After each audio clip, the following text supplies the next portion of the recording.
Oke, bismillahirrahmanirrahim. Assalamualaikum warahmatullahi wabarakatuh. Ya, jadi kembali lagi uh, di live Instagram ini. Sesaat lagi kita akan berdiskusi terkait perkembangan pertanian milenial yang ada di Indonesia bersama salah satu tokoh yang begitu inspiratif bagi saya. Salah satu tokoh yang bisa menjadi motivator tersendiri untuk generasi milenial saat sekarang ini. Jadi beliau merupakan salah satu tokoh yang pro terhadap kaum milenial. Buktinya di balik kesibukannya, banyak padatnya jadwalnya, beliau menyempatkan diri untuk meluangkan waktu berdiskusi pada kita malam hari ini untuk lebih mendalami dan membahas terkait masalah pertanian dan petani milenial khususnya yang ada di Indonesia saat sekarang ini.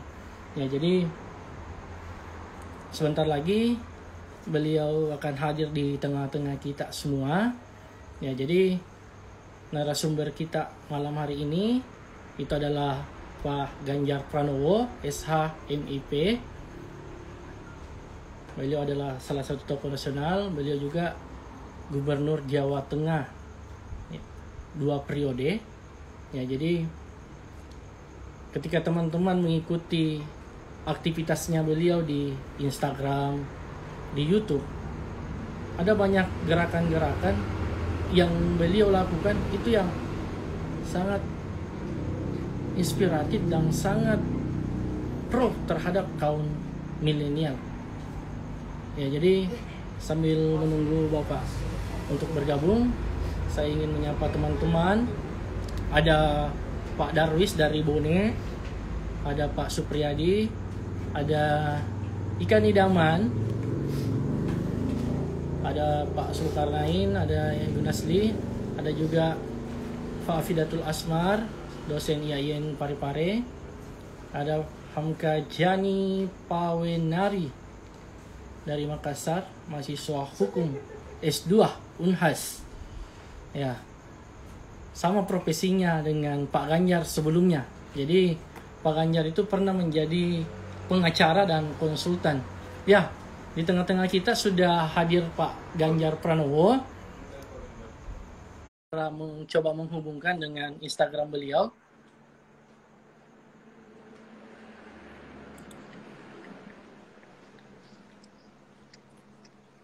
Alhamdulillah sudah bergabung. Assalamualaikum Pak. Waalaikumsalam warahmatullahi wabarakatuh. Minal aidin wal faizin, mohon maaf lahir dan batin. Sama-sama. Terima kasih Pak sudah menyempatkan waktu untuk bergabung bersama teman-teman, bersama kita semua di forum hebat ini. Saya anggap ini adalah forum hebat karena hadir sosok hebat bagi saya, sosok inspiratif yang insya Allah malam ini akan menghipnotis generasi-generasi muda untuk lebih baik lagi. Ya, jadi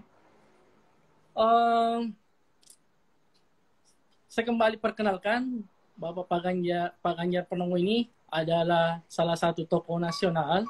Beliau adalah Gubernur Jawa Tengah yang saya anggap adalah pro kaum milenial. Jadi teman-teman generasi milenial yang ada di forum ini, mari kita sama-sama meluangkan waktu kita untuk berdiskusi panjang lebar terkait generasi milenial dan pertanian Indonesia. Bagaimana Pak? Bisa kita mulai? Ayo, mulai. Oke. Ya, jadi 45 menit ke depan kita akan mengkaji dan membahas terkait generasi milenial dan pertanian. Mungkin di awal, kira-kira menurut Pak Ganjar, petani itu seperti apa sih di gambaran Bapak? Petani itu satu, dia kreatif. Petani itu dia yang inovatif. Petani itu dia yang punya ideologi bertani. Jadi petani bukan sekedar cangko, petani tidak sekedar hanya memproduksi, tapi dia bisa menentukan pilihan komoditasnya. Dia bisa tentukan bagaimana harga itu bisa dia dapat, dan kemudian secara ekonomi untung, secara kemanusiaan bisa memenuhi kebutuhan pangan manusia. Itu petani hebat. Wah, keren-keren Pak. Jadi petani bukan hanya menghabiskan keringat, mencangkul, menanam, kemudian menjual. Berarti harus ada inovasi Pak. Iya. Seperti itu ya Pak. Oke. Ya, jadi saya tertarik dengan beberapa waktu lalu dari akun YouTube Bapak yang rela bersepeda 53 km hanya untuk menjumpai petani yang ada di daerah Kopen. Berarti bagi Bapak ini, petani ini memiliki nilai yang lebih lah terhadap perkembangan negara kita. Halo. Halo. Halo Pak. Ya, dengar ya? Dengar. Oke. Iya, sebenarnya saya ketemu, namanya Sofyan dia. Dan dia, kenapa saya mau bersepeda, satu saya hobi bersepeda, dua lokasinya menantang, 53 kilo sebenarnya nggak terlalu jauh, tapi menjadi sangat jauh sekali karena posisinya itu menanjak tinggi sekali. Nah, kenapa saya datang? Karena si Sofyan ini anak muda, masih 24 tahun, dan kemudian dia, yang tadi saya katakan, secara ideologis dia memang sudah pada pilihan itu. Pilihannya apa? Dia bertani. Pertaniannya seperti apa? Organik. Dan yang menarik, Bung Mokles, karena dia itu ketika ada pandemi corona ini, dia omsetnya 1 minggu setelah terjadi corona hancur. Karena dia supplier ke hotel-hotel. Wah, sayurnya hebat. Organik, bagus, segar, punya kualitas yang tinggi lah. Dan pekerjanya banyak. Nah, ini anak muda, pekerjanya banyak. Nah, setelah itu terjadi pandemi, dan apa yang terjadi? Yang terjadi adalah dia kena gonjangan. Tapi hanya 1 minggu. Karena minggu berikutnya, ordernya meningkat, bahkan kemudian sampai waktu saya datang itu sudah naik 300%. Justru di tengah pandemi, karena dia kreatif, dia inovatif, ordernya naik. Ternyata dia menjualnya menggunakan medsos. Maka dia milenial banget. Milenial banget, ideologis banget, dan kemudian tidak ada cerita malu. Bahkan beberapa pegawai hotel pegawai hotel yang tidak bisa bekerja lagi alias kena PHK atau dirumahkan menjadi pekerjanya dia untuk nganterin sayur-sayur itu. Nah, ini saya rela menemui petani-petani muda, dia champion untuk petani sayur organik. Saya masih punya lagi satu anak muda di Kabupaten Magelang di Jawa Tengah, dia champion petani cabai. Namanya Tunov. Keren ya, Tunov, kayak orang Rusia namanya Tunov. Ya, setelah saya tanya lahirnya 7 November soalnya. Jadi dia anak yang punya sikap yang jelas dalam bertani. Begitu. Ya, sangat menarik. Sebelum kita membahas terlalu jauh, saya cuma ingin mengangkat data terakhir yang saya baca. Seperti ini, Pak. Katanya petani di Indonesia itu, milenial itu semakin tahun semakin menurun. Yang bertahan itu adalah yang petani-petani veteran atau petani-petani yang tua. Ya, jadi melihat beberapa kalau di daerah saya, kalau di daerah kami di Sulawesi, saya ingin katakan bahwa kalau ingin mencari petani milenial yang mau turun langsung ke sawah itu sangat sulit saat sekarang ini. Sangat sulit sekarang ini karena saya sempat pernah berdiskusi dengan beberapa teman-teman muda. Kenapa enggak mau jadi petani? Jawabannya cuma satu, petani itu enggak keren. Yang keren itu jadi PNS. Ya, jadi ada doktrin dari orang tua, kalau mau jadi petani enggak usah sekolah. Kalau mau sekolah harus jadi PNS. Itu doktrin yang secara turun-temurun terjadi di bagian-bagian timur Indonesia pada umumnya. Karena ada persepsi mengatakan bahwa ketika jadi petani itu tidak bisa sejahtera. hanya bergantung pada hasil tani saja. Bagaimana menurut Bapak terkait yang seperti itu, Pak? Ya, ini soal paradigma berpikir. Bagaimana kemudian kita memotret seorang petani atau profesi pertanian. Maka kenapa si Sofyan, si Tunov itu saya datang ke tempatnya, dia tanam cabai, terus kemudian si Sofyan ini tanam sayuran. Kenapa saya datengin? Karena hidupnya makmur. Apa? Karena dia punya kebanggaan dan orang tuanya mendukung. Maka sebagai gubernur, saya sebagai pejabat publik, saya dukung, saya datangi. Pasti dia senang dong. Terus kemudian saya upload di IG saya, di YouTube saya. Kita promosiin dia. Maka kemudian kita merubah mindset. Karena pasti pikiran kita juga akan dijajah oleh ideologi-ideologi itu. Ideologi profesi. Apa ideologi profesi yang sekarang masuk kepada pikiran keluarga kita, orang tua kita? Apa coba? Kan PNS, kan yang bayaran, kan bukan entrepreneur. Dan negeri ini masih butuh entrepreneur jutaan.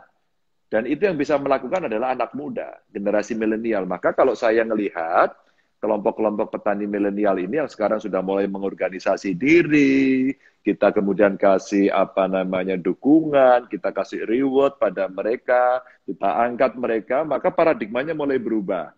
Sekarang yang jadi PNS juga dimaki-maki, ya kan? Terus kemudian dimarahin, ente nggak bekerja, cuma dapat duit aja, gitu kan? Sinis kan, gitu kan? Sekarang jadi petani, mereka punya pride, dia bangga.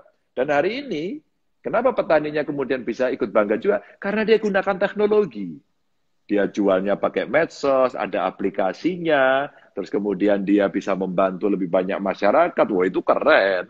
Yang begitu-begitu menurut saya kita dukung. Nah, paradigma orang tua ya itu mesti digeser. Sama ketika saya ketemu orang tua, betul. Bung Muklis dulu saya tanya, Bapak Ibu, anak Anda pengen jadi apa? Biasanya jadi polisi, tentara, ya PNS, terus kemudian dokter, begitu-begitu ya. Itu zaman dulu. Lalu saya tanya begini, Ibu, mau nggak anaknya jadi YouTubers? Begitu. YouTubers, siapa yang bayar begitu?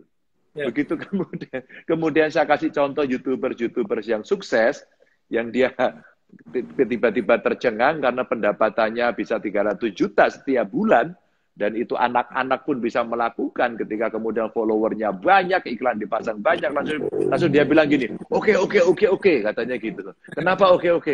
Orang tuanya yang matre. Sehingga ketika kemudian melihat duit yang banyak begitu, akhirnya dia mengiyakan. Jadi kita merubah paradigma dan obrolan semacam ini akan memberikan semangat buat mereka yang bertani begitu. Jadi menjadi seorang petani, generasi muda itu mesti inovatif, mesti cerdas. Nah, yang masalah sekarang, Pak, khususnya di daerah-daerah yang jauh dari jangkauan kota besar, petani yang ada saat sekarang ini masih menerapkan pola-pola konvensional dalam bertani. Ya, jadi yang masih mengandalkan pengalaman. Jadi ketika kami mencoba mendekati dari segi akademik atau keilmuan, mereka biasa menolak.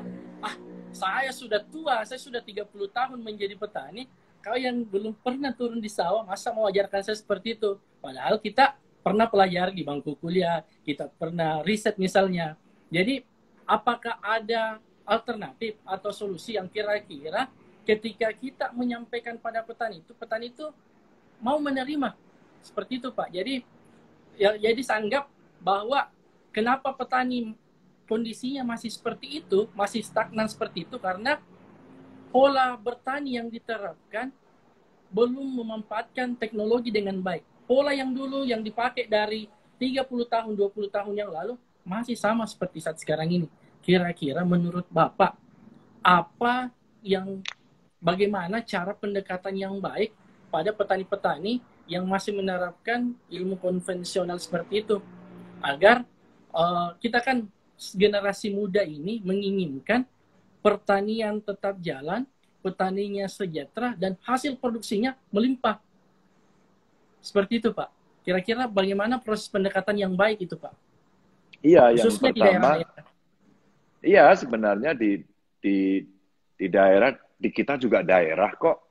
Di Jawa Tengah juga sama. Persis paradigmanya sama seperti itu. Artinya apa yang ingin saya ceritakan? Yang ingin saya ceritakan adalah tidak hanya sekedar teknik bertani saja yang mau kita tawarkan, tapi kita melatih mereka. Melatih itu caranya apa? Atau pendekatan apa tadi yang menjadi pertanyaannya? Demplot. Perlu ada demplot, demonstration plot. Jadi percontohan. Nah, percontohan ini bagian dari pendekatan apa yang disebut sebagai learning by doing. Jadi dia belajar sekaligus bekerja, melihat. Terus kemudian belajar dari pengalaman, experiential learning. Jadi itu pendekatan yang ada. Jadi memang tidak mudah. Sehingga kalau bisa bergabung, anak-anak milenial, sarjana-sarjana yang hebat-hebat, baru lulus, semangatnya masih luar biasa, turun dong. Yang teknologi pertanian bicara teknologinya, gitu kan. Yang ilmu pertanian bicara kemudian ilmu pertaniannya. Terus kemudian mungkin ada yang ahli informatika kali ya, diajak bicara, terus kemudian bagaimana menggunakan teknologi. Kemarin mungkin kamu lihat juga ya di YouTube-ku ya, ada anak di Kudus, dia lulusan arsitek dari luar negeri dan sekarang petani melon. Melon. Ya, mungkin udah lihat. Itu dia beli teknologinya luar biasa. Dia invest mahal sekali. Kalau nggak salah sampai 10 miliar dia investnya. Lalu anak ini ngapain, orang tuanya kaya kok? Ternyata kegelisahan pikiran dia dan hatinya dia persis seperti yang disampaikan Muklis tadi. Apa? Kenapa mereka nggak mau? Karena apa? Tidak bisa sejahtera, karena hasilnya segitu aja. Ternyata dengan teknologi dia kontrol pakai gadgetnya. Oh, tanamannya ditanam tanggal sekian, yang ini tanggal sekian, ini tanggal sekian, bergilir. Sehingga panennya pun bergilir. Dengan cara itu, dia akan kontrol. Oh, kurang air. Oh, kurang nutrisi. Dan itu akan direport dengan baik dengan sinyal-sinyal yang sudah dibuat. Maka dia secara lengkap. Teknologi pertaniannya ada, ya. Teknologi benihnya dipilih yang bagus. Processingnya kemudian dia kontrol dengan teknologi. Menjualnya, kemudian dia menggunakan model pasar online juga. Lengkaplah sudah. Lengkaplah sudah. Dan ini modern. Tangannya kotor? Enggak. Pertanian seperti apa? Oh, seperti datang masuk laboratorium. Dia gunakan gadget juga. Di telinganya ada earphone kayak saya juga. Ada headsetnya juga. Keren kan? Terus kemudian dia ngomong sama teman-temannya. Pakai bahasa Inggris lagi. Wah, dia ketemu marketnya di Jakarta. Oh, oke, besok kita kirim. Oke, kita siapkan. Ya, saya ada 20 ton ini. Kita kirim 20 ton. Wah, itu keren. Dia pakai jeans, pakai ini, mobilnya bagus. Keren. Keren. Jadi artinya apa? Tidak harus seperti itu. Tapi kan ada banyak orang yang kemudian belum bisa sampai pada tingkat ini. Nah, edukasi itu penting. Perlu ada tempat untuk demonstrasi agar kemudian ada sekolah lapang. Maka kawan-kawan petani muda atau yang tua di blending jadi satu, terus kemudian sekolah di lapang bersama-sama. Maka kalau kemudian hasilnya ada ditunjukkan, Bapak, Ibu, ini loh bagus. Menjualnya begini, agar tidak masuk tengkulak, begitu. Kalau perlu kita menggunakan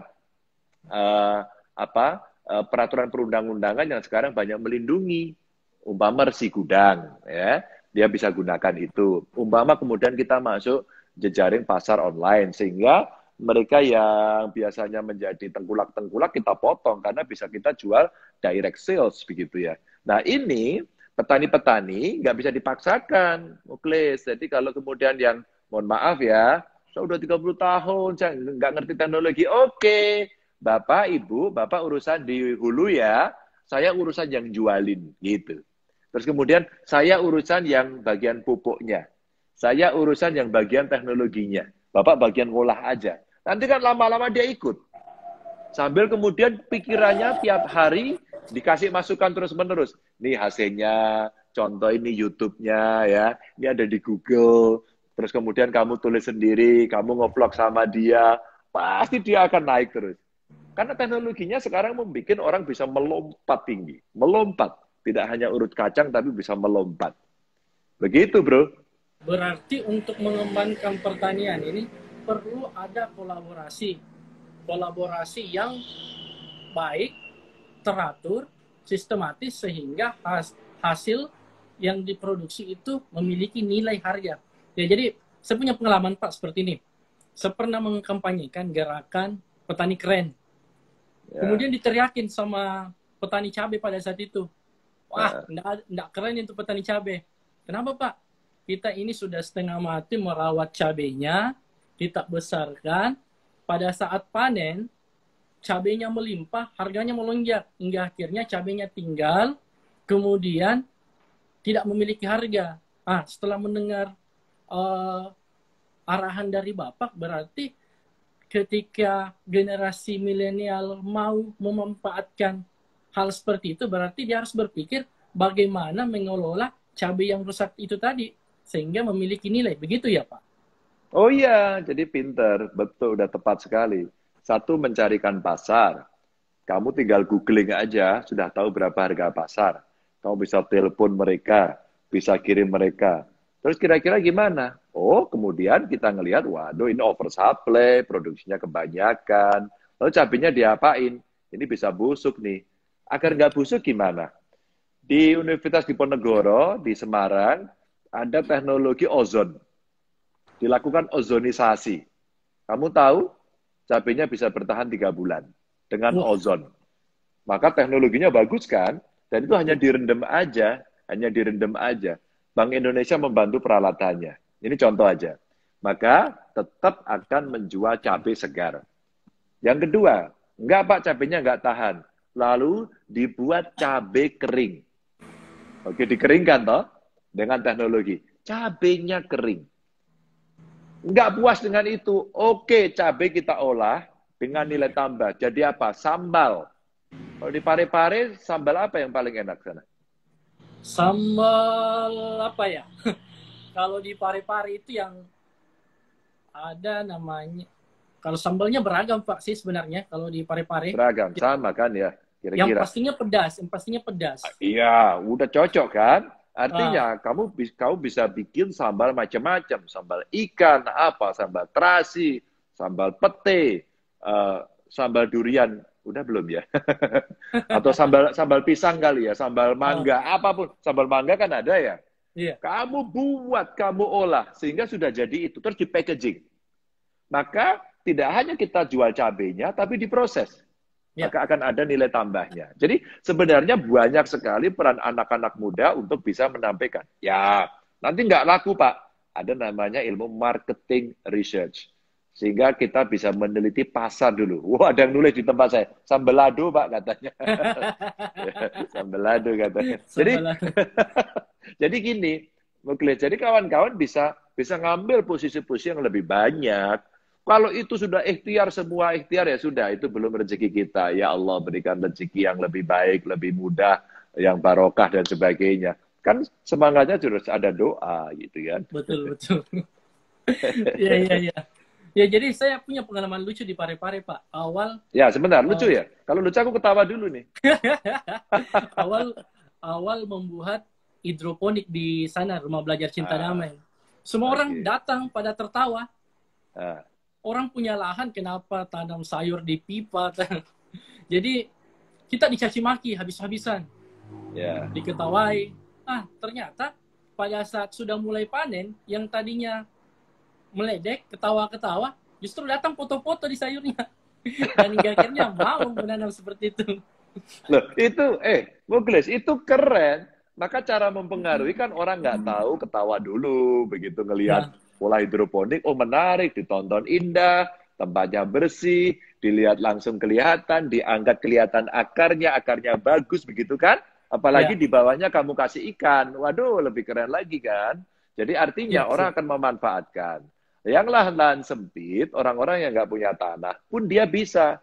Sehingga sayur yang dia konsumsi itu semuanya bisa organik, bisa dijamin, tidak usah beli, ya kan? Tinggal petik di depan rumah.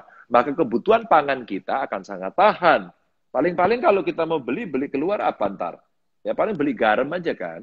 Cabai bisa kamu tanam, sayur bisa kamu tanam, berbagai macam, dan hidupmu sehat. Itu keren. Nah, cara seperti kamu itu menurut saya yang bagus. Dan hari ini dunia medsos, dunianya media sosial. Maka cerita-ceritamu itu bisa kamu ceritakan melalui medsos.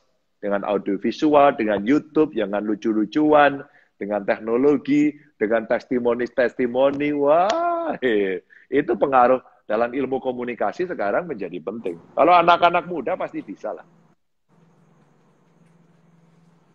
Jadi saya tangkap tadi, jadi apakah kultur pertanian yang sudah ada, yang diterapkan orang-orang tua kita saat sekarang ini, apakah masih cocok dengan kondisi kondisi ekologis yang ada di negara kita ini? Iya, harus Atau dirubah, saya kita sepakat. dirubah ya Pak? Harus dirubah, karena begini, pertanian kita hari ini penggunaan pupuk kimianya Ah, berlebih. betul. Hari ini di Jawa Tengah hari ini ya, itu penggunaan pupuk sudah sangat berlebih. Bayangkan lagi pertengahan tahun saja penebusan pupuk subsidinya sudah 98% ada di satu kabupaten. Dan itu sekarang langka. Artinya apa? Sebentar lagi dipenuhi 100% jatahnya habis. Padahal pemupukannya belum, karena dia pemupukannya berlebih. Karena tidak ada pendamping, tidak ada penyuluhnya, nggak pernah tanya, dia kira-kira. Maka efisiensi dalam bertaninya tidak bagus. Maka dibutuhkan kayak kalian-kalian gini, dibutuhkan anak-anak muda untuk memberikan pengetahuan. Dan nanti tidak mau dia pasti. Maka bertahap. Bagaimana bertani organik ya. Kalau organik, Bapak, kita tidak ikut terpengaruh loh dengan harga. Itu disubsidi, nggak disubsidi, kami nggak ada urusan kok sama dia. Dan tanahnya, unsur haranya jalan terus. Cacing masih banyak, tanahnya menjadi gembur, begitu kan. Terus ketika kita konsumsi, pestisidanya rendah. Maka teknologi itu yang sekarang penting. Seluruh dunia sekarang lagi go organic, back to nature gitu loh. Sehingga kalau kamu lihat aja apa namanya, Muklis, di toko-toko lebih mahal mana? Sayur yang organik atau anorganik? Coba. Organik. Organik sekarang, organik jadi lifestyle. Jadi lifestyle begitu. Maka dengan nilai tambah ini bisa didorong. Beras saja sekarang dikasih stempel organik. Wow, harganya biasanya sekilo cuman berapa sih yang bagus 12.000, mereka bisa beli, mau kok beli 22.000. Terbayangkan nggak 10.000 perbedaannya? 1 kilo loh. Artinya apa? Setelah kita tahu, ada storytellingnya, ada ceritanya, ada narasinya, ada packagingnya. Wah, pembungkusnya sekarang bagus, pakai di vakum, dikasih stempel, desainnya bagus, ditaruh di pasar. Maka pasar yang apa modern, kayak di supermarket begitu, maka orang akan, wah ini mahal. Orang yang punya duit akan mau beli mahal, begitu kan? Padahal juga sama barangnya dari kampung kita. Sehingga sebenarnya itu bisa disampaikan. Jadi bisa, jadi yang tidak berarti yang tua itu semuanya buruk, karena banyak juga saya ketemu petani yang udah senior banget, justru dia sangat inovatif, dia ngajarin anak muda. Contoh nih ya, si Sofian yang di Salatiga yang saya datengin pakai sepeda itu, dia yang ngajarin bapaknya. Bapaknya masih muda, dan dia ngajarin kepingin anaknya memang jadi petani. Dan dia sekolahnya pertanian. Klop kan? Sekolahnya pertanian, dia insinyur pertanian, kerjanya sebagai petani. Nggak pengen jadi yang lain. Bukan yang bayaran begitu. Dia jadi pengusaha. Dan kelihatan Yang tertawanya. Itu bagus. yang keren yang seperti ini Pak. Kalau yang sering saya dapat, justru yang banyak jadi petani yang sama sekali tidak memiliki background pertanian. Justru yang memiliki background pertanian memilih pekerjaan-pekerjaan yang lain. Ya, Itu yang itu menarik ya nggak saya. apa-apa. Ya nggak apa-apa kan gini ya. Ada hak orang untuk bekerja, memilih. Betul. Tapi alangkah baiknya begitu ya, ketika ilmu itu bisa bermanfaat kan lebih bagus ya kan. Ilmu yang Ya. diamalkan dan manfaatkan itu akan menjadi apa namanya sangu kita di akhirat nanti begitu kan. Jadi untuk melakukan pendekatan dan menyebar virus kepada petani-petani yang ada saat sekarang ini, berarti generasi muda ini perlu menunjukkan aksinya dulu, hasilnya dulu, kemudian memberikan pemahaman kepada petani-petani yang sudah ada. Begitu ya Pak? Bisa demikian ya, bisa mencoba, bisa latihan, bisa promosi melalui kayak begini, obrolan kita live IG, Anda apa buat konten di YouTube, di medsos. Kami petani muda, kami sekarang lagi tanam. Oh, ternyata susah ya nanamnya ya. Ya. Mula-mula begitu. Kami gunakan teknologi. Oh, ternyata bagus ya. Ketika saya upload obrolan saya sama petani muda yang ada di Kudus itu yang menggunakan teknologi sangat canggih itu, ternyata wow, seluruh Indonesia mengapresiasi. Mas Ganjar itu anak buahnya keren, dia masih Ah, muda banget. Ya itu tadi, ilmunya arsitek. arsitek. Tapi, tapi kemudian di dalam timnya berpartner ada insinyur pertaniannya dan senior. Dan kemudian dia punya riset-riset, pupuk-pupuk, macam-macam itu dia sampaikan. Jadi kolaborasinya bisa. Maka dia bilang, kamu dari sisi apanya? Saya penyuka teknologi. Maka dia urus teknologinya. Dia cari ke seluruh dunia. Kemudian dia rangkai teknologinya. Kemudian dia terapkan. Maka dia mengontrol dari teknologinya, tapi yang mencari benih, yang mengontrol tanaman, yang mengukur kualitasnya, itu semua yang insinyur pertanian. Maka kolaborasinya menjadi menarik. Dan kalau kita sudah melihat seperti ini, ada greenhouse-nya bagus, begitu kan? Orang melihat, wah, pertanian Indonesia maju, begitu. Jadi, yang begitu, kalau kita omongkan ke media sosial, kita perbincangkan di media, maka orang akan melihat semuanya, wow, ada yang bagus, gitu kan? Keren. Ya, sekarang aja ada apa namanya pandemi ya, corona. Saya niru kok, saya juga dapatnya dari medsos kok.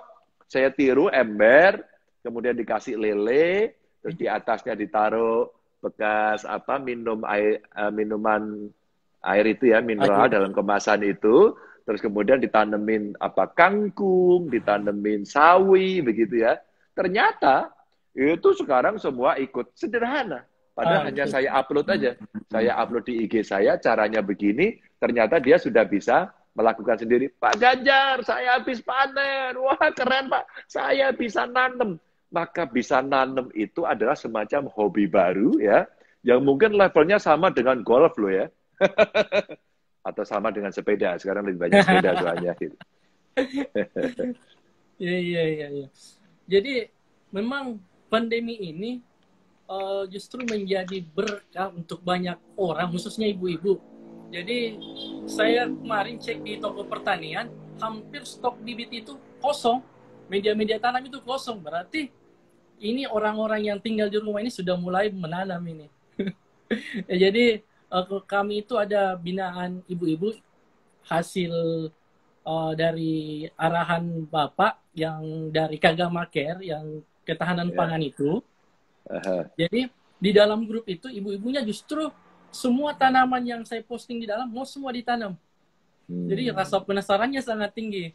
Ya, jadi saya selalu berpesan sama ibu-ibu, kalau sudah panen usahakan bagi di tetangga biar tetangganya tertarik untuk menanam seperti itu juga.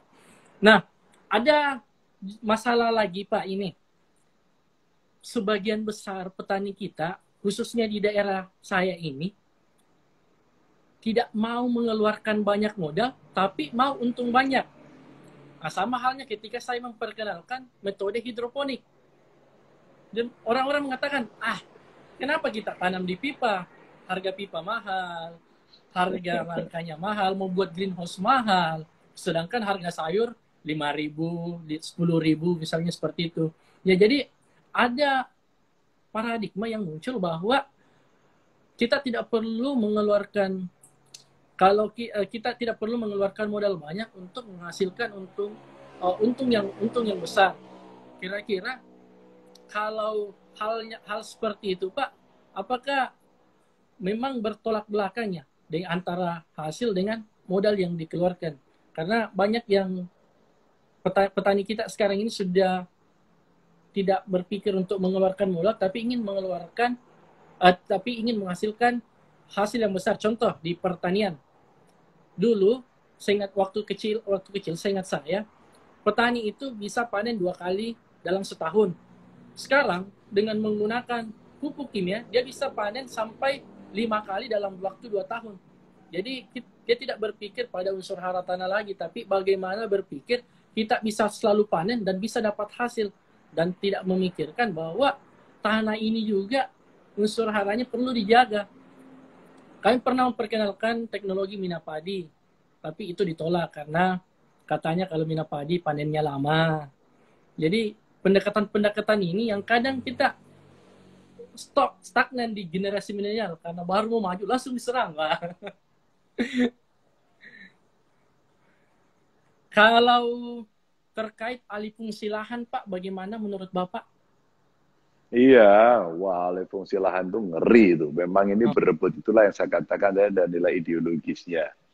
Nah, kenapa dunia pertanian yang Muklis sampaikan tadi mesti ada teknologinya dikembangkan. Karena kita lagi berebut nih, kalau Ya, lahan makin sempit juga makin bahaya. Belum lagi kalian yang pengen membantu anak-anak petani milenial untuk mau bertani, tidak mudah juga kan. Banyak pertentangan. Tapi ya begitu, tidak ada kemudian tiba-tiba, Pak, mereka maunya modalnya dikit, untungnya banyak. Oh itu gampang, kalau itu jangan bertani. Cari mertua yang kaya aja gitu kan, lebih gampang. Cari mertua yang kaya gitu kan, atau cari pasangan yang kaya gitu boleh. Nah, yang lain nggak bisa, semua mesti berikhtiar. Tidak ada yang tiba-tiba instan ya kan. Tidak ada kan orang tanam padi keluarnya padinya emas semuanya kan nggak ada. ya, Terus ya. kemudian dijual mah. Enggak. Kita mesti proporsional. Saya kira hanya sedikit kok yang mau berpikir instan seperti itu sedikit. Yang lain saya kira mau proses. Nah, kalian yang muda-muda itu mengincar terus. Dan satu, kalau mempengaruhi orang, lagi sekali, dua kali, kemudian menyerah, ya jangan. Harus berkali-kali. Ibarat ini batu yang sangat keras itu bisa nggak dilobangin pakai air? Jawabannya bisa. Tapi tetesannya harus konsisten di titik itu terus dan tidak pernah berhenti. Konsisten terus saja di titik itu. Nanti pasti berlubang batunya. Tapi kan butuh waktu lama. Itulah perjuangan. Nah, siapa tahu kemudian kalau konteks bertani, tiba-tiba ditemukan teknologi dan lebih bagus lagi. Kalau di Jawa Tengah beberapa yang irigasi teknisnya bagus, panennya setahun 3 kali. Maka ada namanya padi pari pantun. Tahu nggak artinya? Antum. Padi tahu nggak? Padi, Tahu kan padi ya? padi tahu. Pari tahu nggak? Pari, barusan dengar Pak, pari. Barusan dengar. Kalau pare tahu ya? Kalau pare-pare Pari tahu. tahu. Padi pari pantun. Itu artinya padi itu bahasa Jawanya pari. Tapi bahasa Jawa halusnya pari itu pantun. Kayak pantun jenaka gitu. Nah, padi pari pantun artinya apa? Tanamnya ya padi, padi, padi. Dalam 1 tahun panen 3 kali. Itu di wilayah sekitar Bengawan Solo sana bisa sampai 3 kali. Tapi hari ini Bengawan Solonya tercemar juga. Maka sebenarnya kondisi apa ekologis kita memang sedang ditekan. Maka kalau saya tadi cerita siapa Muklis sampaikan bahwa dia maunya cepat, unsur hara tidak diperhatikan, itu terjadi pemerkosaan terhadap tanah. Nggak bisa, tanah pasti ada apa namanya kebutuhan dia untuk bisa refresh, ya, kebutuhan untuk dia bisa menghirup udara lagi. Maka sistem rice intensification itu, SRI itu bagus. Itu malah airnya nggak banyak-banyak. Tanahnya malah merekah-rekah gitu. Lalu saya tanya, kenapa begitu? Nggak apa-apa, Pak. Itu dia akan, apa namanya, oksigennya malah lebih bagus. Ya, penjelasannya gitu. Tapi saya tidak ngerti. Saya oke-oke aja deh. Yang penting ada inovasinya dan hasilnya bagus gitu ya. Jadi kita hormati. Maka alih fungsi lahan ini mesti kita jaga juga. Maka betapa pentingnya tata ruang mesti dipegang, tidak mudah. Jangan sampai tata ruangnya bergeser karena tata uang. Anda catat Betul. itu ya. Tata Ya, ruangnya jadi didesak oleh tata uang. Itu hati-hati. ya, jadi di daerah saya itu Pak, banyak petani sekarang ini justru berlomba-lomba jual lahannya karena tergiur dengan uang itu. Katanya Ya. harganya bisa dibeli 2 kali lipat. Tapi dia tidak berpikir bahwa ketika sudah dapat 2 kali lipat itu, ke depannya sudah tidak ada penghasilan. Ya, itu makanya sebenarnya yang aset itu yang mesti dijaga. Kalau aset dijual kita hilang ya, habis dong gitu ya. Makanya asetnya mesti dijaga. Saya kira edukasi-edukasi teman-teman Muklis ini bagus, petani-petani milenial. Dan jangan pernah menyerah. Umpama lagi mau main tadi Minatani ditolak, nangis ya jangan. Terus, itu sih bego diajarin nggak mau ya jangan gitu kan. Terus dicoba lagi, terus sampai kemudian tersadarkan. Dan biasanya Muklis, kalau kamu mau ngajarin dia, jangan ngajarin langsung dilihat punya dia. Pak, Hmm. mau nggak kita buatin Minatani? Jangan. Kamu Nah, apa? Kamu buat aja. Sebelahnya atau dibuat jauh, kamu buat sendiri. Itulah demplot. Nah, kemudian ada hasilnya bagus, kamu panen, dia akan lihat, kok saya bisa panen banyak ya? Woi, dapat duit banyak ya? Dari mana itu? Bagaimana caranya? Dia akan ikut. Maka hasil itu yang kemudian akan bisa merubah mindset. Oh, ternyata caranya betul. Oh, hasilnya bagus. Tuh, buktinya dia lebih makmur sekarang. Nah, gitu. Itu, Muklis. Berarti generasi milenial ini mesti memiliki modal. Modal yang saya maksud adalah modal keilmuan. Karena salah satu senjata utama untuk meningkatkan dan mengembangkan pertanian itu adalah ilmu.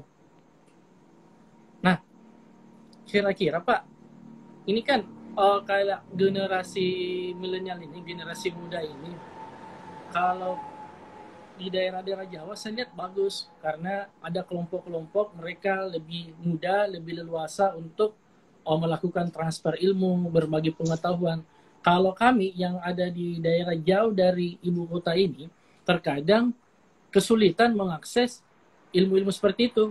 Contoh, waktu saya pertama belajar hidroponik, untuk dapat ilmu hidroponik yang skala industri, saya harus ke Jawa.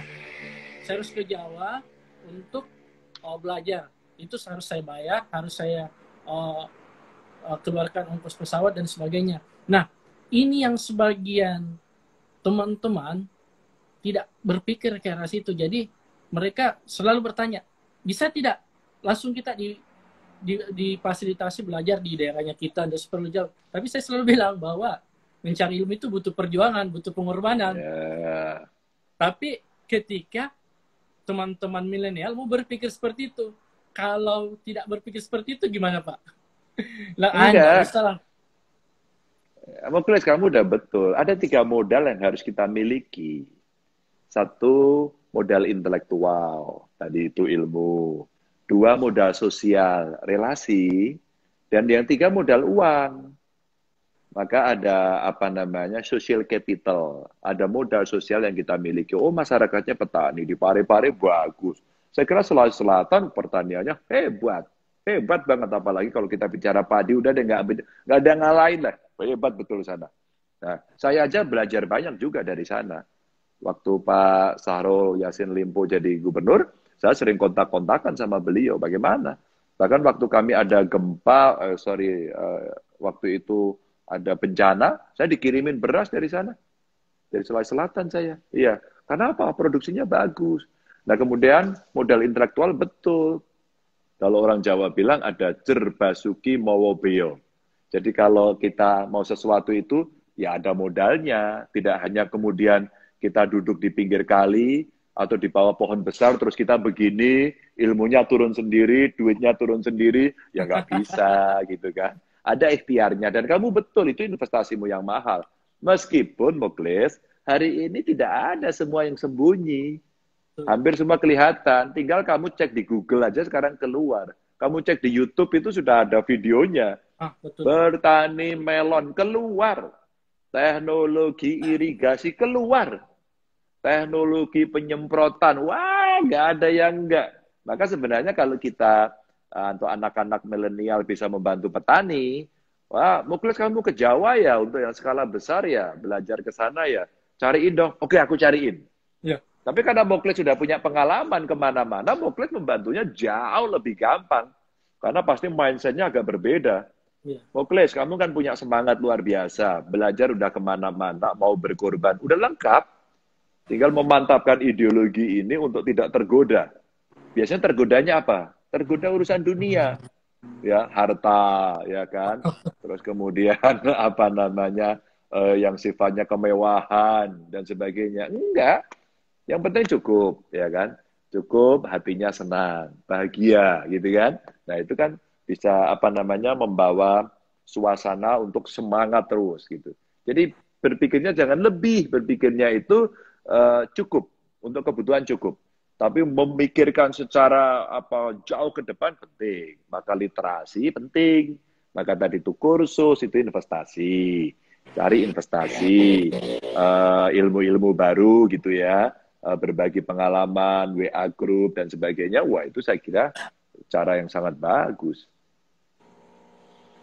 Jadi perlu modal, Pak. Iya. Tadi yang menarik, modal sosial.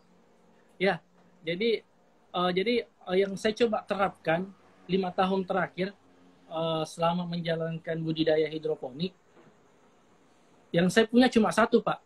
Modal intelektual dan ditambah modal sosial. Kalau modal finansial saya tidak punya.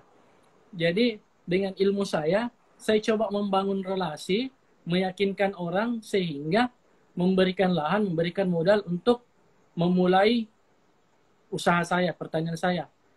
Nah, yang pernah saya dapatkan di saat usaha sudah bagus, sudah maju, omsetnya sudah stabil, terkadang yang memiliki modal itu tadi, yang punya modal itu langsung meminta, kayaknya nanti saya yang kelola, bisa istirahat dulu. Bagaimana itu, Pak? Iya, itu makanya saya bilang godaannya kan di situ. Jadi selalu ada kiri kanan, oh udah bagus, tak beli. Sama kan, anak-anak Oh, muda kita buat aplikasi, bagus dibeli orang. Wah, saya beli ya, ini saya beli 1 miliar. Padahal biasanya pegang duit 10 juta aja udah senengnya minta ampun. Tiba-tiba dapat duit angka 1 miliar. Wah, wah, saya kasih. Padahal di sana dikembangin bisa lebih luar biasa. Ini contoh aja. Maka kenapa para penemu-penemu itu seringkali dipegang kuat-kuat. Nah, ini harga diri. Wah, ini perjuangan. Ini tidak bisa saya lepaskan begitu. Kecuali untuk negara, untuk kemanusiaan. Gitu. Kalau untuk ekonomi ya bisa dijual belikan. Maka biasa godaan-godaan itu akan muncul. Nah, kamu istirahat aja, kamu begini. Atau barangkali hati-hati. Wah, ini produknya Muklis ini bisa nyaingin usahaku. Ini mesti dibunuh ini. Bagaimana cara membunuhnya? Kita beli, kita matikan. Kan gitu kan? Jadi oh. produknya dibeli, dimatikan. Jadi dulu pernah bersaing Mocin, motor Cina. Nah, Motor Cina saingan dengan motor Jepang. Sehingga apa yang dilakukan oleh Jepang? Membeli pabriknya dimatikan. Membeli pabriknya dimatikan. Maka kalau kamu punya produk yang bagus, siapkan buat jejaring, dijual. Kemudian kamu akan bisa menjadi hebat, pendapatannya lebih banyak, menjadi kaya, menjadi bisa bersaing sama yang gede-gede itu. Kalau nggak bisa. Dan sekarang banyak cerita-cerita sukses dari orang seperti itu. Dari yang awalnya dulu sering ditolak, kerja di sini ditolak, kerja di sana ditolak, sama kan? Orang yang membuat Facebook juga sama, ya. Sekolahnya juga nggak lulus gitu ya. Lulus nggak ya dia ya? Terus kemudian anak-anak muda yang berkreasi di IT yang buat Zoom juga sama kan? Itu contoh-contoh yang ada. Atau yang punya Alibaba, ya kan? Sama kan? Dulunya dia biasa-biasa saja, tapi semua bisa. Dan itu bisa didapatkan hari ini. Jadi sebenarnya anak-anak muda, anak-anak milenial, sekarang itu kalau dia bisa menjadi seorang profesional, dia tekun di satu produk, punya daya saing, wah itu bisa melompat. Yang saya contohkan tadi itu, anak orang kaya, sekolah di luar negeri, mau bertani di Kudus, dan kemudian hasilnya sekarang bagus. Dia menjelaskan dengan saya tersenyum aja. Wah, Pak ini saya beli Pak. Ini teknologinya saya ambil dari Eropa, ini dari sini saya blending sendiri Pak. Wah. Sekarang saya counter Pak. Ini Pak, saya counter pakai handphone saya Pak. Wah, ini airnya ngalir di sana Pak. Ini kan. Ah ini Pak, tanaman ini, mari saya lihat Pak. Sini Pak. Ini kuning-kuning ini bahaya Pak. Ini bisa kita cek dari selang-selangnya di bawah Pak. Nanti kemudian kita ketahui, ini insinyurnya akan melihat, oh ini kurang nutrisi ini. Pak, nutrisinya nambahnya cuma pakai handphone aja Pak. Tekan tombol di sini, ini bisa saya tekan dari seluruh dunia. Jadi saya mau pergi ke Eropa, ke Amerika, ke Jepang, ke Australia, kemanapun, mau ke Arab begitu, dia tinggal tekan-tekan aja. Jadi dia bisa mengontrol produksinya. Loh, itu hari ini. Hari ini. Jadi kita mesti berani mimpi besar. Tapi tidak hanya berarti mimpi loh ya, kerja. milenial ini kuncinya cuma harus konsisten dengan apa yang dia jalankan, membangun relasi sebesar-besarnya, kemudian membangun kolaborasi, hingga akhirnya mimpi yang besar itu bisa dicapai bersama-sama. Seperti itu ya Pak? Iya, sekarang kan kita nggak bisa hidup sendirian. Kita Ya, mesti kolaboratif. Mesti kolaboratif. Banyak yang, maaf ya kawan-kawan sekolahnya harus rajin, nilainya harus bagus. Tapi maaf ya, banyak orang yang dulu memang sekolahnya sangat tinggi, perguruan tingginya ternama, nilainya tinggi, tapi kalah dengan orang yang kreatif. betul. nilainya nggak tinggi, perguruannya nggak ternama, tapi jejaringnya bagus, kecerdasan emosionalnya bagus, ternyata ada tingkat suksesnya juga tinggi. Maka relasi tinggi, relasi bagus maksudnya ya, relasinya luas, banyak, komunikasinya bagus ya, integritasnya bagus begitu ya. Yang begini-begini biasanya lebih memenangkan pertempuran begitu ya. Tapi itu tidak berarti kamu tidak belajar loh ya, jangan. Ya, Udah relasinya bagus, komunikasinya bagus, nilainya bagus, sekolahnya cepat, nah itu lebih bagus gitu. siap-siap. Nggak terasa nih Pak, sudah hampir sejam. Oke. Dan kayaknya live kita dibatasi oleh waktu. Jadi Oke. saya sebenarnya kalau berdiskusi dengan Pak Ganjar biar sampai besok pagi kayaknya nih siap ini. Ada banyak hal yang ingin saya tanyakan, tapi ya lagi-lagi kita dibatasi waktu. Mudah-mudahan ke depan punya kesempatan lebih banyak lagi bercerita, dan saya harus giat ini memperbaiki kualitas kebun saya sehingga Pak Ganjar tertarik untuk datang berkunjung di kebun saya. Oke, Muklis, sebelum kamu akhiri, Muklis. Ya, jadi Coba sebelum kamu akhiri, kamu tanam apa, Muklis? Kamu cerita dong. untuk sekarang saya tanam selada Oke. sama sawi. Mm-mm. Kami sempat tanam juga tomat cherry. Cuman Ah, orang di sini masih awam dengan tomat cherry, jadi mereka masih lebih memilih tanaman tomat yang di pasar konvensional, yang tomat biasa dibanding tomat cherry. Tapi hmm.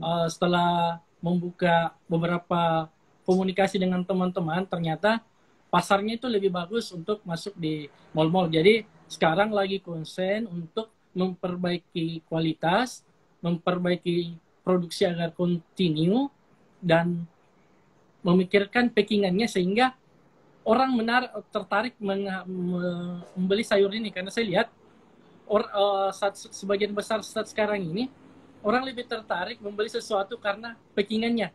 Jadi saya anggap bahwa packingan yang bagus itu akan memiliki nilai rangsan tersendiri untuk para pembeli. Jadi seperti itu, Pak. Betul. Jadi gini, Muklis, kamu udah betul ya. Saya kemarin punya riset dengan para profesor di Jawa Tengah. Ternyata di tengah pandemi ini, para penjual, pedagang yang memproduksi industri rumahan itu tahu nggak dia pengen diajarin apa? Apa kesulitanmu? Saya pikir kekurangan modal. Enggak, nomor satu marketing. Dan Ya, itu dia pengen diajari online. Yang kedua tahu nggak? Apa? Packaging, pengepakan. Dan pengepakan betul. Maka kalau kamu lihat produk-produk Jepang itu, produknya biasa aja sih sebenarnya. Kita juga punya. Tapi bungkusnya bagus banget. Sehingga itulah yang disebut sebagai jatuh cinta pada pandangan pertama. Itu. ya, nanti kalau saya ada rezeki ke Jawa Tengah belajar packaging, saya cari Pak Ganjar. Ya, sebelum Boleh, saya akhiri, boleh. ada titip salam dari founder RBCD, Dr. Resniar Rumas. Beliau Ketua Kagama Sulsel. Ada juga titipan salam dari Bupati Nreka, Bapak Haji Muslim Bando. Jadi, saya pikir diskusi kita cukup dulu, Pak. Semoga punya Ya. kesempatan, berharap masih punya kesempatan lebih untuk berdiskusi lebih banyak. Mungkin terakhir, Pak, ada pesan untuk kaum milenial yang ada di forum hebat ini, sehingga setelah ini saya punya teman berkolaborasi untuk mengembangkan pertanian modern bersama kaum milenial di Sulawesi Selatan pada khususnya. Oke, jangan takut bermimpi. Lakukan apa yang kamu yakini. Jangan takut bermimpi, lakukan apa yang kamu yakini. Luar biasa. Ya, saya tidak bisa tidur ini, harus hafal mati kata-katanya Bapak. Ya, jadi Oke, saya rasa cukup, Pak. Terima kasih atas makasih. kesempatan yang diberikan. Senang bisa berbincang dengan Bapak. Semoga punya kesempatan bisa berbicara langsung dengan Bapak dan bisa berdiskusi panjang lebar dengan Bapak. Sekali lagi terima kasih. Terima kasih untuk teman-teman yang sudah bergabung. Saya kira dengan ucapan Assalamualaikum warahmatullahi wabarakatuh. Waalaikumsalam warahmatullahi wabarakatuh. Salam untuk semuanya ya, kawan-kawan di Ya, Pare. Pare hebat. ya.